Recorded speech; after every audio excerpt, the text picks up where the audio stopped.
नमस्कार दोस्तों, आज के वीडियो में आप सब सुनेंगे शनिदेव के जीवन की कुछ अद्भुत कथाएं। तो आइए वीडियो शुरू करें। शनिदेव को धीमी चाल चलने वाला ग्रह माना जाता है। ऐसा कहा जाता है कि यह अपनी धीमी चाल के वजह से करीब 2.5 साल तक एक राशि में रहता है। शनिदेव इतनी धीमी चाल क्यों चलते हैं, इसके बारे में शास्त्रों में कहा गया है कि उनकी इस धीमी चाल का कारण रावण के क्रोध और उनके बेटे मेघनाथ की अल्पायु से जुड़ा हुआ है।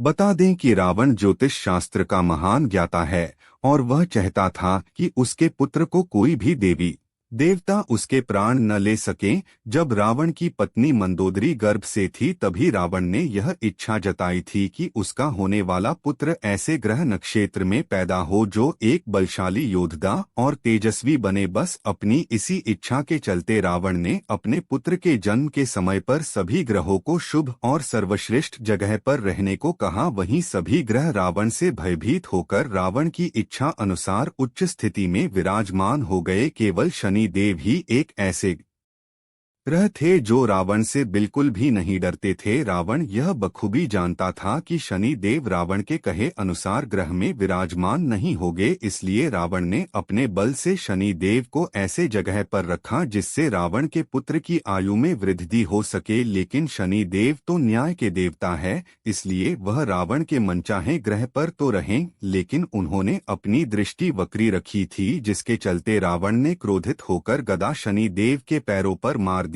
तभी से शनि देव धीमी चाल चलते हैं। शनिदेव भगवान सूर्य के पुत्र हैं। छाया सवर्णा इनकी माता हैं। ये क्रूर ग्रह माने जाते हैं। इनकी दृष्टि में जो क्रूरता है वह इनकी पत्नी के शाप के कारण है।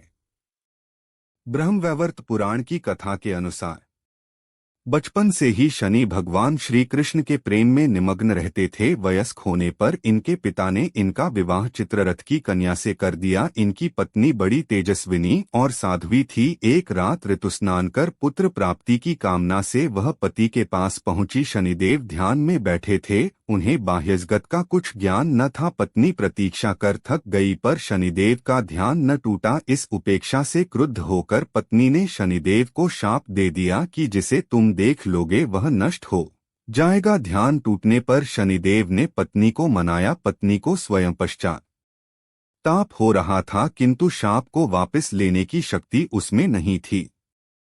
तब से शनिदेव सिर नीचा करके रहने लगे, क्योंकि वे किसी का अहित नहीं चाहते हैं। उनकी दृष्टि पड़ते ही कोई भी नष्ट हो सकता है। आयु होने पर व्यक्ति अंधकार में जीने लगता है। अंधकार को दूर कर सफलता मान सम्मान प्राप्त करने के लिए इस यंत्र का नित्य पूजन करें। शनि के मंत्र शुद्ध रूप से लिखे गए हैं, इन्हें नित्य उच्चारित करें। ऐसा कहा जाता है कि शनिदेव की सौतेली मां की वजह से शनिदेव को श्राप लगा गया था, जिस वजह से वे लंगड़े हो गए थे।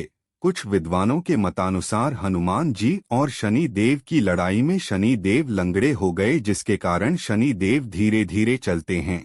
अन्य मतानुसार रावण ने शनिदेव की टांग तोड़ दी थी, जिसके कारण वह धीरे धीरे चलते हैं। इसीलिए शनि देव को शनैश्चर यानी कि शनै शनै चलने वाला कहा जाता है। सूर्य की दूसरी पत्नी के गर्भ से शनि देव का जन्म हुआ था। जब शनि देव छाया के गर्भ में थे तब छाया भगवान शंकर की भक्ति में इतनी ध्यान मग्न थी कि उसे अपने खाने पीने तक सुध नहीं रही। इसका प्रभाव उसके पुत्र पर पड़ा और शनिदेव का वर्ण श्याम हो गया। शनि के श्याम वर्ण को देखकर सूर्य ने अपनी पत्नी छाया पर आरोप लगाया कि शनि मेरा पुत्र नहीं हो सकता है। मित्रों, आइए अब जानते हैं कि सूर्य देव ने शनि का त्याग क्यों किया।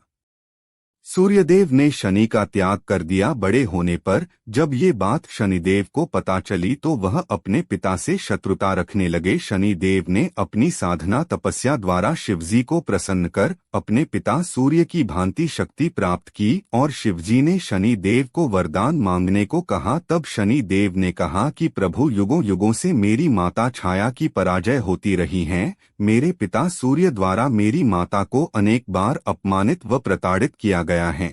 आठ मेरी माता की इच्छा है कि मैं अपने पिता से इस अपमान का बदला लूं। ऐसा तभी हो सकता है जब मैं उनसे ज्यादा शक्तिशाली बनूं। भगवान शंकर ने वरदान देते हुए कहा कि नवग्रहों में तुम्हारा सर्वश्रेष्ठ स्थान होगा। मानव तो क्या, देवता भी तुम्हारे नाम से भयभीत होंगे। इस तरह शनिदेव को सभी शक्तियां प्राप्त हुई। शनिदेव को तैल क्यों चढ़ाया जाता है और शनिदेव और हनुमान जी के बीच युद्ध क्यों हुआ, आइए सुने इससे जुड़ी कथा के बारे में। धार्मिक कथाओं के अनुसार एक बार शनिदेव को अपनी ताकत और शक्तियों को पर घमंड हो गया था और उन्हें लगने लगा था कि पूरे ब्रह्मांड में उनसे ज्यादा ताकतवर और कोई नहीं है। वहीं उसी वक्त हनुमान जी की ख्याति भी उस वक्त खूब फैल रही थी। बजरंगबली के चमत्कारों को देखकर हर कोई आश्चर्यचकित था, हर कोई उनकी शौर्य गाथा गाता नजर आता था। यह देखकर शनिदेव को बहुत गुस्सा आया है और उन्हें लगा कि उनसे अधिक ताकतवर कौन दूसरा हो सकता है। शनिदेव ने हनुमान जी को आमने सामने की लड़ाई के लिए ललकारा और इस राम भक्त के पास लड़ने चले आए। जब शनिदेव ने हनुमान जी को ललकारा उस वक्त वह अपने प्रभु श्री राम की भक्ति में लीन थे। उन्होंने शनिदेव को युद्ध न करने के लिए लाख समझाया, पर शनिदेव के न मानने पर दोनों के बीच में जमकर युद्ध हुआ। इस युद्ध में जब शनिदेव बुरी तरह घायल हो गए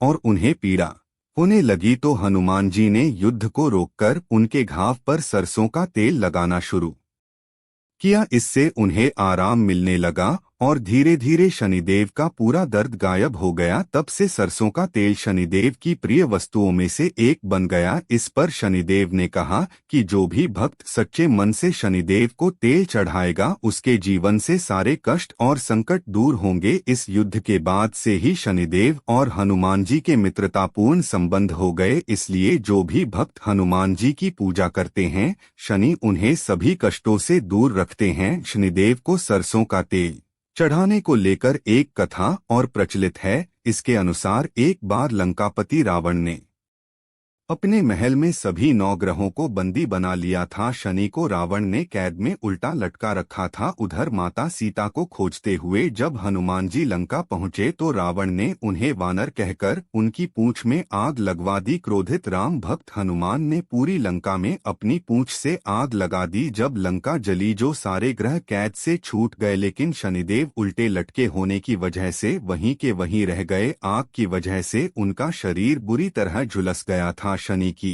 यह हालत देख बजरंगबली को उन पर दया आ गई और उन्होंने शनिदेव के पूरे शरीर को सरसों के तेल से नहला दिया। तब जाकर शनिदेव को राहत मिली। तब से शनिदेव को सरसों का तेल चढ़ाने की परंपरा चली आ रही है। इसलिए ऐसी मान्यता है कि जो भी व्यक्ति शनिवार को शनिदेव की प्रतिमा पर सरसों का तेल चढ़ाता है उसे शनिदेव का आशीर्वाद मिलता है और वह सदैव सुखी और संपन्न रहता है। शनिवार को शनिदेव की प्रतिमा पर सरसों का तेल चढ़ाने से आर्थिक समस्याएं दूर होती हैं और उनकी स्थिति में सुधार होता है। वही सरसों का तेल चढ़ाने से जिन लोगों पर शनिदेव की ढैया या साढ़े साती चल रही हो उन्हें कुछ राहत मिलती है और शनि की महादशा का प्रभाव कम हो जाता है। मित्रों, आज के वीडियो में बस इतना ही। अगर वीडियो पसंद आई हो तो चैनल को सब्सक्राइब करके वीडियो को लाइक शेयर करना ना भूले। धन्यवाद।